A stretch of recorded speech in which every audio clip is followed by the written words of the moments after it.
Hello friends, என்னோடய fridge organisation தாங்க இதில் ஷேர் பண்ணியிருக்கேன். வேலைக்கு போகிறேன்னா எப்படி ஃப்ரிட்ஜ் எல்லாம் மெயின்டைன் பண்ணுறேன் அப்படின்னா, நான் வந்து maximum weekly once monthly once தாங்க மேக்ஸிமம் ஃபுல்லாக டீப் க்ளீன் பண்ணுவேன். அது கூட இது வந்து பழைய ஃப்ரிட்ஜு. எனக்கு கல்யாணத்தில் வந்து அம்மா கொடுத்தாங்க. எனக்கு இந்த ஃப்ரிட்ஜு கல்யாணத்தில் கொடுத்தது. அரௌண்ட் 10 இயர்ஸ்க்கு மேலே ஆகுது. கீழே இருக்க ட்ரேலாம் பார்த்திங்க அப்படின்னா, அந்த தக்காளி வெங்காயம்லாம் வைக்கிறோம் பார்த்திங்கன்னா, அதுக்கு மேலே இருக்க அந்த ட்ரே வந்து லைட்டாக உடஞ்சிட்டே இருக்குது. லைட்டாக வெடிப்பு மாதிரி விட்ட மாதிரி இருக்குது. சரி, ஓகே, மாற்றிக்கலாம் ஃப்யூச்சரில். இப்போ நம்மளுக்கு வீடு கட்டினதுனால ஹவுசிங் லோன்லாம் போயிட்டுருக்கு.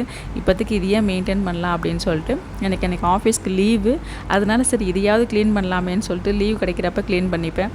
இதுக்குன்னு டைம் எடுத்துலாம் என்னால் க்ளீன் பண்ண முடியாது ஆஃபீஸ்க்கு போகிறதுனால. க்ளீன் பண்ணுறதுக்கு ஒரு 2 ஹவர்ஸ்க்கு முன்னாடி நான் சுவிட்ச் ஆஃப் பண்ணிட்டேங்க. அப்போ தான் ஐஸ் கட்டி வந்து இதுவாகும். ஏன்னா ஃப்ரீசர் வந்து பழைய ஃப்ரிட்ஜுன்ட்டு தான் சும்மாவே ஐஸ் கட்டி ஆகிடுது. தான் பாயிண்ட் வந்து ரொம்ப லோ பாயிண்ட்டில் தான் வைக்கிறேன். இருந்தாலும் ஐஸ் கட்டி சும்மாவே சேர்ந்து போகுது. அதனால் ஃப்ரீசரில் எதுவுமே ஸ்டோர் பண்ணவே முடியல.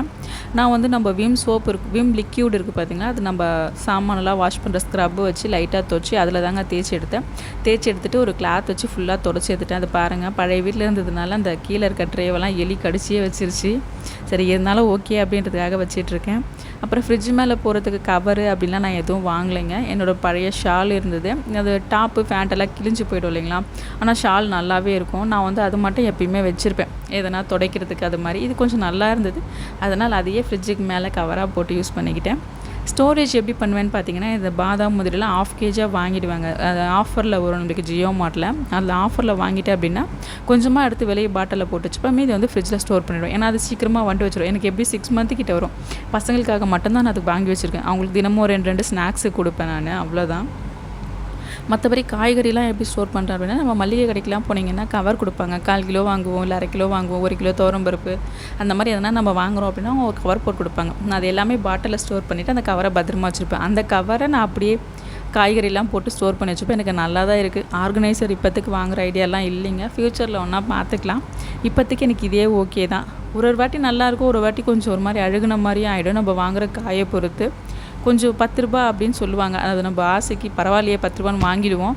பட் இருந்தாலும் 10 ரூபா மேலே போட்டு நல்ல பொருளாக வாங்கினா நமக்கு 2 வீக்ஸ்னால் கூட காய்கறி நல்லாவே இருக்கும். சாஸ்லாம் நான் மேக்ஸிமம் நிறைய யூஸ் பண்ண மாட்டேன். பசங்களுக்காக தாங்க வச்சுருக்கேன். ஏன்னா அவங்க வந்து எப்பயாச்சும் கேட்பாங்க நூடுல்ஸு, ஃப்ரைட் ரைஸ்ன்னு சொல்லிட்டு, அதுக்காக தான் வச்சுருக்கோம். ஜாமும் ரொம்ப ரேரு. அது வாங்கியே 2 மந்த் கிட்ட மேலே ஆகிடுச்சு. அதுக்காக எக்ஸ்பைரி ஆனாலும் யூஸ் பண்ண மாட்டேன். கொஞ்சம் ரேராக யூஸ் பண்ணுவேன், அவ்வளோதான். இந்த ட்ரேயில் வந்து கீழே இருக்க ட்ரே வந்து மேக்ஸிமம் மெடிசன்லாம் யூஸ் பண்ணிக்கலாங்க. கரண்ட் இல்லை அப்படின்னாலும் அதில் மட்டும் கொஞ்சம் பவர் இருக்கும் அப்படின்னு சொல்லிட்டு தான் கொடுத்தாங்க. ஃப்ரிட்ஜு வாங்கின புதுசாக சொன்னது. மற்றபடி கேக் செய்யறதுக்காக வெண்ணிலா எசன்ஸு, அப்புறம் சாட் மசாலா இதுதான் வச்சுருப்பேன். மேக்ஸிமம் என்னோடய ஃப்ரிட்ஜு பார்த்திங்கன்னா அப்படி தான் இருக்கும். வீக்லி ஒன்ஸ் வந்து சாட்டர்டே எங்களுக்கு வந்து சந்தை போடுவாங்க ஊரில். அப்போ மட்டும் காய்கறி பழம் வந்துட்டு வாங்கிட்டு வந்து வச்சுப்பேன். பழம்லாம் வந்து ஃப்ரிட்ஜில் ஸ்டோர் பண்ண மாட்டேன். அதுக்காக மட்டும் ஒரு சின்னதாக ஒரு ட்ரே வாங்கணும்னு ஆசை. ஆனால் எனக்கு வந்து இந்த மூங்கிலில் தான் வாங்கணும் அப்படின்னு சொல்லிட்டு ஸ்டீலு பிளாஸ்டிக்லாம் அவ்வளோ ஈடுபாடு இல்லை. அதை மட்டும் வாங்கி மேலே ஃப்ரிட்ஜ் மேலே வைக்கணும்னு ஒரு ஆசை இருக்குது. ஃப்யூச்சரில் வாங்கிக்கலாம் அப்படின்னு சொல்லிட்டு ஓவரால் ஃப்ரிட்ஜில் இப்படி தான் ஸ்டோர் பண்ணி வச்சுருக்கேன். நான் தேவையில்லாதெல்லாம் டம்ப் பண்ண மாட்டேன். ஃப்ரிட்ஜுக்கு கவர் வந்து இந்த கைப்பிடிக்கெலாம் ரோப்பு தனியாக வரும், அதெல்லாம் இதில் போட முடியாது. இது வந்து அட்டாச்சாக இருக்கும், பாதி மட்டும்தான் இருக்கும்.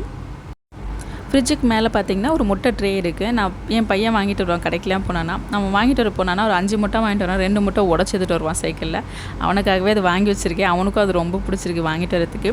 அப்புறம் சின்னதாக ஒரு ட்ரே இருக்குது. அதில் வந்து என்னோடய வாட்சி, பையனோட வாட்சி, ஒரு பென் வச்சுருக்கேன். பாப்பாவுக்கு மருந்து ஊற்றுற அந்த பாலாடை, அப்புறம் அவளோட ஜுரம் வந்துச்சுன்னா என்ன செய்யறதுன்றதுக்காக பேராசிட்டமல் எப்பயுமே எமர்ஜென்சிக்கு வச்சுருப்பேன். ஜுரம் செக் பண்ணுறதுக்காக அந்த இதுவும் வச்சுருக்கேன் நான். அவ்வளோதான் அதில் வச்சுருப்பேன். மேக்ஸிமம் அதுலேயும் வேறு எதுவும் இருக்காது. குழந்தைங்களுக்கு தேவைப்படுற விஷயம் அப்படின்னா மட்டும் அதில் நான் எப்பயுமே வச்சுப்பேன். சின்னதாக கம் பேக்கெட்டு, ஒரு சின்னதாக ஒரு மேட்ச் பாக்ஸ் வச்சுருக்கேன். தீபாவளிக்கு அப்புறம் எடுக்கிறதுனா அந்த நோம்பு கயிறு மேலே இருக்குது. அதை எடுத்து ஒரு மரத்தில் எதுனா கட்டி வச்சுடுவோம். அவ்வளோதான் ஃப்ரிட்ஜ் ஆர்கனைசேஷன். அங்கங்கே பாருங்கள் சொட்டை சொட்டையாக கூட இருக்கும். வெங்காயம் கிளையும் வச்சுப்பேன். இந்த பக்கத்தில் ஒரு ட்ரேவும் வாங்கியிருக்கேன். இதில் வந்து பூண்டு, உருளைக்கிழங்கு, சேனைக்கிழங்கு, அப்புறம் தேங்காய் இருந்ததுன்னா தேங்காய், சின்ன வெங்காயம் இந்த மாதிரிலாம் ஸ்டோர் பண்ணி யூஸ் பண்ணிக்கிட்டு இருக்கேன். உங்களுக்கு இந்த வீடியோ பிடிச்சிருந்துச்சுன்னா லைக் பண்ணுங்கள், ஷேர் பண்ணுங்கள், கமெண்ட் பண்ணுங்கள், மறக்காமல் சப்ஸ்கிரைப் பண்ணுங்கள். தேங்க்யூ.